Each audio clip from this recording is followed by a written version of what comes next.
Hello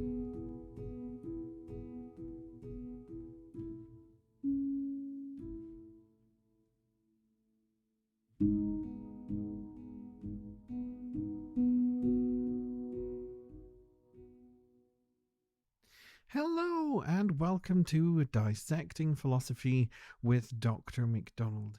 In this episode, I'll be reading the sections on the Mount of Olives and of passing by in Nietzsche's Thus Spoke Zarathustra. So let's get started. On the Mountain of Olives, winter, an ill guest sits in my house. My hands are blue from his friendly handshake. I honour him, this ill guest, but I'm glad to let him sit alone. I gladly run away from him, and if you run well, you can escape him. With warm feet and warm thoughts do I run yonder where the wind is still, to the sunny corner of my Mount of Olives. There I laugh at my stern guest, and am still fond of him, for he drives the flies away and silences many little noises for me at home. For he will not permit even a gnat to buzz about, far less two gnats, and he makes the streets lonely, so that the moonlight is afraid there at night.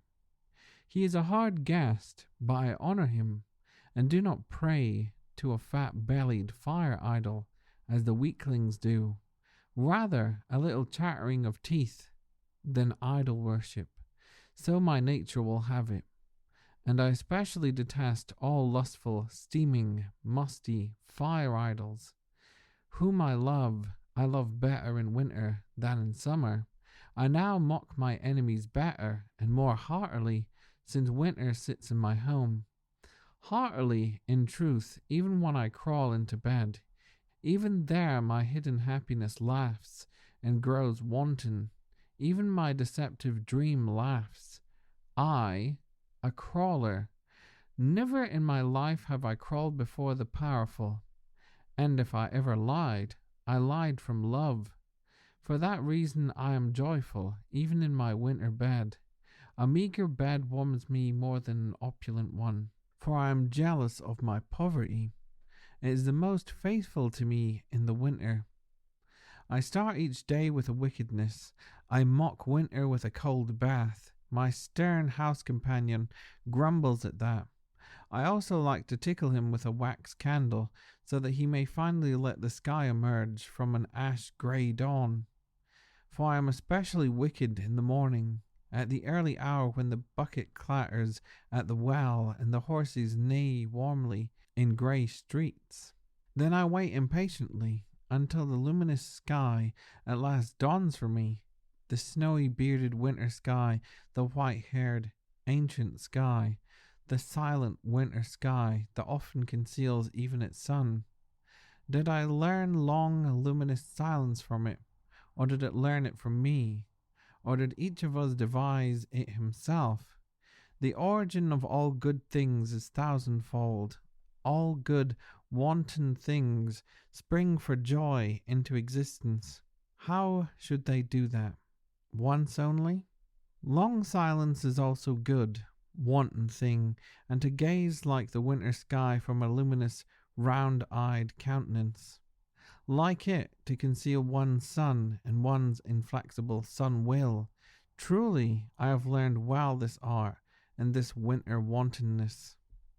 So starting off the section then, we have Zarathustra commenting on winter, which is kind of appropriate as well, since it's really quite chilly at the minute, being in the winter months. And so whenever winter happens, of course, what do? We immediately want to get warmed up, and that's exactly how it starts as well. We want to ultimately warm ourselves up, and as he says, run to the sunny corner of my Mount of Olives. So immediately we don't think of the cold and winter as a positive thing, because we want the opposite of that, to be warmed up and all nice and toasty. And so what then starts to happen is Zarathustra then talking about how winter itself is a positive thing. and the things that he likes about winter itself and the cold rather than sunshine and warmth. And we even have quite the humorous picture as well of Zarathustra getting up in the morning and having a cold bath just to mock winter, and the whole mindset of it's cold, I know it's cold, therefore I'm in a really cold bath. Ha ha, you can't affect me at all, winter, because I love the cold. How do you like that? Nice sort of humorous sort of idea there as well of, well, what does this whole image of coldness and winter and all that really get out of it for the start of the section is to say, well, it's appreciation really is the thing that we have, because when it's hot, of course, we don't appreciate it being hot. We immediately want to cool down. But it's the whole idea of having to work to be warm. Therefore, you appreciate it being warm in the first place because you've had to ultimately warm yourself up. And it's not ultimately given straight to you weather-wise. And it's this whole sort of idea, if you want it to be good, you sort of have to work for it in order for it to be good in the first place. Because it goes into that lovely little sentence as well. The origin of all good things is thousandfold. All good wanton things spring for joy into existence. How should they do that? Once only. And it's the whole idea there of, well, when you want it hot, do you just want it hot just the once? Do you just want one summer ultimately? And then what about winter itself? That's not only going to happen just once. And so it's this whole idea of goodness and having to work at it, and therefore also teaching us about appreciation for when it is hot. Therefore, you'll appreciate it more. And then we have the whole idea as well of, well, when it's cold, it makes all the flies go away. And therefore, you're left with this nice peace and quiet and silence. And therefore, he says this long silence is a good one, because therefore we're able to conceal one's sun and one's inflexible sun will. So it's that whole idea, therefore, of yourself and being compared to a sun there, in the sense of, like the whole grey sky, you can conceal your own self, and this whole idea of yourself being hidden by these clouds. And this is what's then developed into in the second half that rounds off the section as well. This whole idea of self and our self being hidden. So let's continue on. It is my favorite wickedness in art that my silence has learned not to betray itself by silence. Rattling words and dice have I outwitted the solemn attendants. My will and purpose shall elude all the stern watchers, so that no one might see down into my profundity and ultimate will. That is why I've devised my long, luminous silence. I've found so many shrewd men who veiled their faces and troubled their waters, so that no one might see through them and under them. But the shrewder distrusters and nutcrackers came straight to them. Straight away they fished out their best hidden fish. But the clear, the honest, the transparent, they seem to me the shrewdest silent men, those whose profundity is so deep that even the clearest water does not betray it. You snowy bearded winter sky, you round-eyed, white-haired sky above me, oh, you heavenly image of my soul and its wantonness. Do I not have to hide myself, like one who has swallowed gold, so that my soul shall not be split open? Do I not have to wear stilts, so that they may not notice my long legs, all these envious and injurious people around me, those reeky, cozy, worn out, mouldy, woebegone souls? How could their envy endure my happiness? So I show them only ice in winter on my peaks, and not that my mountain also wins all the girdles of sunlight around it. They hear only the whistling of my winter storms, and not that I also fare over warm seas like passionate, heavy, hot south winds. They even pity my accidents and my chances, but my doctrine is, let chance come to me, it is as innocent as a little child. How could they endure my happiness if I did not put accidents and the miseries of winter and fur hats and coverings of snow clouds around my happiness? If I did not myself pity their pity, the pity of these envious and injurious people, I myself did not sigh and let their teeth chatter in their presence, and patiently let myself be wrapped up in their pity. This is the wise wantonness and benevolence of my soul. It does not hide its winter and frosty storms, neither does it hide its chilblains. For one person, solitude is the escape of an invalid. For another, solitude is escape from invalids. Let them hear me chattering and sighing with winter cold, all these poor, squint-eyed knaves around me. With such sighing and chattering have I escaped their heated rooms. Let them pity me and sigh with me over my chilblains. He will yet freeze to death on the ice of knowledge, so they wail. In the meanwhile I run with warm feet hither and thither upon my Mount of Olives, and the sunny corner of my Mount of Olives do I sing and mock all pity. Thus sang Zarathustra. And so we're building upon the idea then of hiding our true selves and true beliefs and opinions, ultimately to veil ourselves or put on a mask. And therefore you give yourself a performance for when you interact with other people and you don't actually be yourself. And it's that whole idea of, do I not have to hide myself? Do I not have to wear stilts so that I could basically go above all these envious and injurious people around me? And so it's really this whole idea then, when we have a specific opinion or who we actually are as a person and our ideas that conflict with the norms of society and culture, then Nietzsche says, well, there's that great pressure of that society and culture to veil yourself, because there's that whole need to therefore fit in and not make yourself look like an outcast in any way, because that could lead to discrimination, hatred, and so on. And that's what's the last thing that anybody wants. Of course, everybody wants to be accepted and have everybody's opinion valued. And so we have this whole idea as well, because of their opinion, idea, lifestyle choice, and so on, whatever it is that's exactly conflicting with the social and cultural norm, then he says, well, people will pity you because you're going to be different from that norm. They're going to think, therefore, we need to pity them. We need to feel sorry for them in some way because they're flawed. And therefore you have that whole aspect of empathy and compassion for your fellow man and so forth all coming out.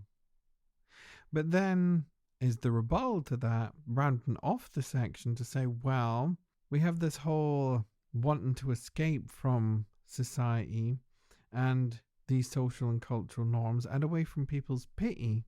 Why is that the case? Because I only show them an aspect of me, not the true me, but only a certain aspect. Of course, that's a great example for whenever anybody's at work. You only get to see that person in a work environment, never in a at-home environment. And then again, there would be different between friends. Each given friend would have a different way you would interact with each other. And so each given piece would be like a jigsaw puzzle of who you are through your interactions with everybody, because it's always different, because you're always letting them see a different part of you. You're parting the clouds differently every time and letting them glimpse upon the sun of who you are a little bit each given time. Is a nice way to phrase it in relation to the section. But it's that whole aspect again here, well, Only what I'm gonna able to show you is the winter aspect of things. All what you're gonna just see is just the bland, cold almost aspect of me, because I'm never able to actually show you who I truly am, which is a nice sunny aspect with the nice amount of olives and so on. But I don't need your pity ultimately, because I'm quite happy with my own opinion, and therefore it goes into this whole aspect as well of to say, well, our flaws are not potentially flaws, but are part of who we are. And it's also to therefore question as well on a deeper level to say, well, what is a flaw? Because surely that's all in terms of a social construct anyway, because different societies will see different things as flaws. But ultimately to say, well, our flaws also define us, our hardship or the winter also defines us. And so we have this lovely sort of overall message that comes out of it for this Mount of Olives section that ultimately say, well, on the one hand, winter is representing the hardships that toughens us up, defines us, enables us to appreciate what we have. And then, on the other aspect of it, people like to hide and veil themselves, not represent who they truly are, but at the same time is that whole acceptance of who you truly are, even in the face of adversity, even if they go against what the social and cultural norm is, because our flaws also define who we are and are not simply to be just straight up pitied or eradicated in any given way. They also define us as human beings. And it quite nicely fits also, interestingly enough, into that famous aphorism that Nietzsche has as well. Whatever doesn't kill us makes us stronger, in a sense of, and it's just basically from that we have the mentality of hardship again toughens us up, and therefore we're able to become a much stronger, well rounded individual from it all. Moving on to the next section, then, of passing by. Thus slowly making his way among many people and through divers towns, did Zarathustra return indirectly to his mountain and his cave. And behold, on his way he came unawares to the gate of the great city. Here, however, a frothing fool with hands outstretched sprang at him and blocked his path. But this was a fool the people called Zarathustra's ape, for he had learned from him something of the composition and syntax of language, and perhaps also liked to borrow from his store of wisdom. The fool, however, spoke thus to Zarathustra: O Zarathustra, here is the great city. Here you have nothing to seek and everything to lose. Why do you want to wade through this mud? Take pity on your feet. Rather spit upon the gate and turn back. Here is the hell for hermits' thoughts. Here great thoughts are boiled alive and cooked small. Here all great emotions decay. Here only little, dry emotions may rattle. Do you not smell already the slaughterhouses and cook shops of the spirit? Does the city not reek of the fumes of slaughtered spirit? Do you not see the souls hanging like dirty limp rags? And they also make newspapers from these rags. Have you not heard how the spirit has become a play with words? It vomits out repulsive verbal swill, and they also make newspapers from this verbal swill. They pursue one another and do not know where. They inflame one another and do not know why. They rattle their tins, they jingle their gold. They are cold and seek warmth in distilled waters. They are inflamed and seek coolness in frozen spirits. They are all ill and diseased with public opinion. All lusts and vices are at home here, but there are virtuous people here too. There are many adroit, useful virtues, many adroit virtues with scribbling fingers and behinds hardened to sitting and waiting, blessed with little chest decorations and padded rumpless daughters. There is also much piety here, and much devout spittle licking and fawning before the God of hosts. Down from on high drips the star and the gracious spittle.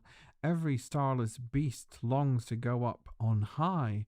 The moon has its court, and the court has its moonclaves. To all that comes from the court, however, do the paupers and all adroit pauper virtues pray.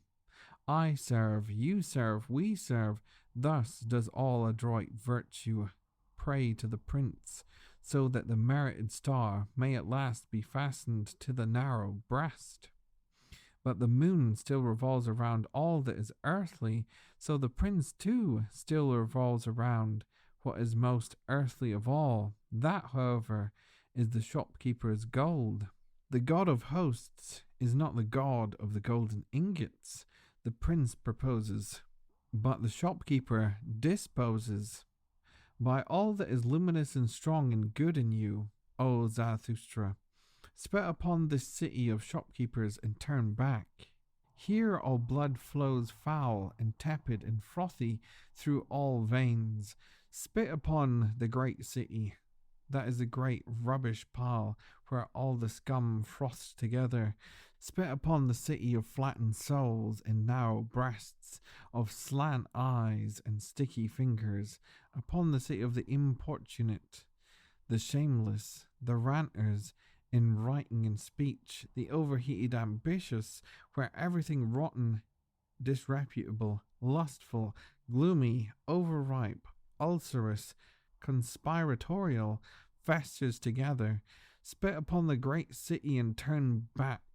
So starting the section, we have Zarathustra bump into a fool who's also called Zarathustra's ape. And so the whole point about this fool is that he's used Zarathustra's teaching and adopted it and taken it as his own. And we get that from the line, for he had learned from him something of the composition and syntax of language, and perhaps also like to borrow from his store of wisdom. And so we have the whole massive speech that he gives to Zarathustra, all about this great big city and how terrible this city is, how its newspapers are nothing but verbal swill, how it's just full of lustful people.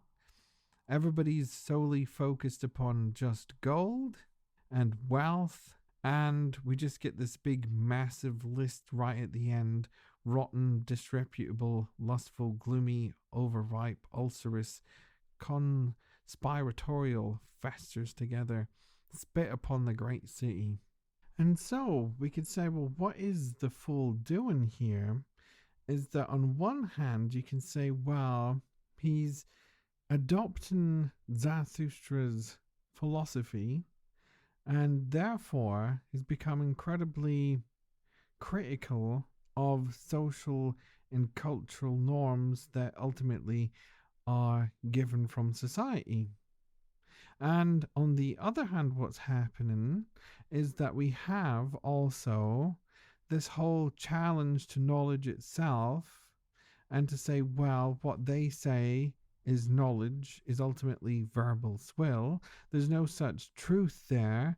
It's all just complete lies and so on. There's nothing virtuous.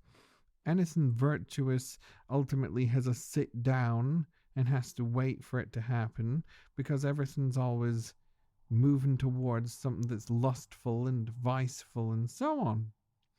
And so, and really at the heart of what all this speech is about is a move that traditional philosophy at least likes to make, and starts to problematize all these social and cultural norms that people uphold as truth, or all the things that people like to do, at least on the moral and ethical side of things, to say, well, here's how we can be good, as a counter to the way that people are behaving in society. Here is a nice model that will resolve this problem of X, whatever it is. And so How do we become better through ethical model? What's going to enable us to get towards knowledge is therefore going to be some sort of philosophical model of knowledge, be whatever it is. And then why do we get around the problem of something that's earthly and all this focus upon wealth to realize that, well, this focus on wealth and the here and now is therefore just a temporary thing, and what absolutely guarantees us happiness is rather not all this focus upon it, but rather in our souls, in our ultimately ethical actions, in our well-being, and so on. Get away from this great city. There's nothing beneficial for you here whatsoever. Turn your back on it. And so then we have Zarathustra's fantastic reply back to all this, and back to the fool's contempt, as Zarathustra is going to argue. Let's continue on with the section. But here Zarathustra interrupted the frothing fool and stopped his mouth. "Have done," cried Zarathustra. "Your speech and your kind have long disgusted me. Why did you live so long in the swamp that you had to become a frog and a toad yourself? Does not foul, foaming swamp blood now flow through your own veins, so that you have learned to quack and rail like this? Why did you not go into the forest, or plough the earth? Is the sea not full of green islands? I despise your contempt. And since you warned me, why did you not warn yourself? My contempt and my bird of warning shall ascend from love alone, not from the swamp. They call you my ape, you frothing fool, but I call you my grunting pig. By grunting you are undoing even my praise of folly. What then was it that started you grunting? That nobody had flattered you enough? Therefore you sat down beside this filth, so that you might have some cause for much grunting, so that you might have cause for much revenge. For all your frothing, you vain fool, is revenge. I have divined you well. But your foolish teaching is harmful to me, even when you are right. And if Zarathustra's teaching were 100 times justified, you would still use my teaching falsely." Thus spoke Zarathustra, and looked at the great city, sighed, and was long silent. At length he spoke thus: "This great city, and not only this fool, disgusts me. In both there is nothing to make better, nothing to make worse. Woe to this great city! And I wish I could see already the pillar of fire in which it will be consumed, for such pillars of fire must precede the great noontide. Yet this has its time and its own destiny. But I offer you in farewell this precept, you fool: where one can no longer love, one should pass by." Thus spoke Zarathustra, and passed by the fool and the great city. And so we have Zarathustra's reply to the fool, and we have Zarathustra wanting to understand his psychology. Why did you become like this? Why do you hold so much contempt? What made you like this? Was it not because people didn't flatter you enough? People didn't love you enough. Therefore, you turned into this contemptful little hating, grunting pig. And then we also have the criticism here, interestingly enough, against the idea of just complete skepticism here, because we have the whole model in which someone's just skeptical for the sake of being skeptical and critical, or the idea of just being a straight hater, as they would say these days. Hater's gonna hate, and he's therefore straight up hating everything. So why is that the case? Because he has within his own psychological makeup the reason for why this person is like this, he's saying. Then not only do we have the psychological reason for it, there's not any benefit to this just pure critical approach. What is beneficial about it? Nothing at all. Even if you're completely correct in your critical approach, and what you're saying is not beneficial. Why is that? Because there's nothing positive, nothing useful coming out of it whatsoever. So, you have this interesting and very beautiful remark right at the end. But I offer you in farewell this precept, you fool, where one can no longer love, one should pass by. And it's that whole lovely rebuttal to it in such a concrete way that if you're going to tackle something in a critical way, you can't just simply say, my opinion is better just because it's better, and these things are horrible just because can't everybody else see that they're horrible. It's a ridiculously terrible argument. Rather, it's doing the lovely whole approach to critical analysis. If you're going to be critical of something, you have to be charitable towards it. It's one of the problems that students have when they first go to write their critical sections and essays. It's the whole argument here is to say, well, just by being critical, you're not even developing a very, very well formulated argument. In order to develop a really good argument, you have to be charitable because it's that you show precisely first the position of the opposition. You need to demonstrate that you've understood that. And once you've understood that, you then clearly identify what are the problems for people. And then, once you've identified the problems, it's not enough just to say, here is a critical point.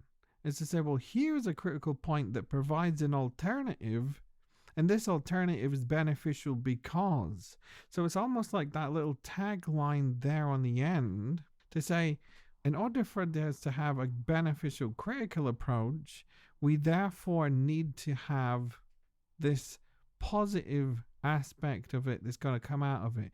Nothing is going to be beneficial for us at all if we're just continually in this critical, skeptical state without offering on a positive alternative approach. And of course, what's so great about philosophy is that, of course, it offers so much different approaches and such nice conflicts between each other, but it's also what's great about allowing that diversity is precisely when you go to write the essays and so on, you can always say, well, I don't agree with such and such, but I do with this person because of these reasons. For instance, you could always say, I don't agree with Descartes, but I do agree with David Hume because David Hume uses an empirical approach, and even though that Descartes problematizes an empirical approach, it's still a very positive model for us to use because. Something along the lines of that. And then also we have that lovely relation into love as well, and the whole aspect of, well, not only love for the other person's opinion, but also just to say, well, love of the very thing that you're doing in the first place. If there's absolutely no passion involved, just walk on by, is ultimately Nietzsche saying here. You have to be passionate about what you do, be it whatever it is. And this passion can't be like an intense hatred. It has to be in a very productive manner to say, well, if you're going to be passionate, therefore you're going to illustrate problems, but therefore if you're going to illustrate problems, you're going to work towards improving it. And if you do improve it, it's going to potentially be beneficial for everybody in the long run, and so on. So, lovely wee section all about using a positive critical approach, and also the fantastic message of what you can love and be passionate about, just move on by to something else that you are passionate and can love and care and get intensely invested in. Many thanks for listening to the episode. I hope you enjoyed my discussion of the sections on the Mount of Olives and of passing by in Nietzsche's Thus Spoke Zarathustra. Feel free to check out my Patreon page at patreon.com/dissectingphilosophy.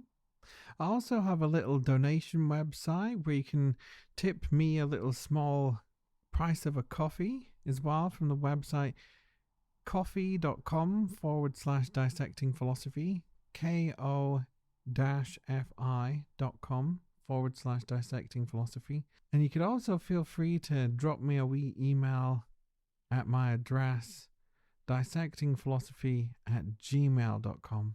And lastly, I'm on Twitter at I am a rubberman. Many thanks for listening, and I hope you'll join me next time.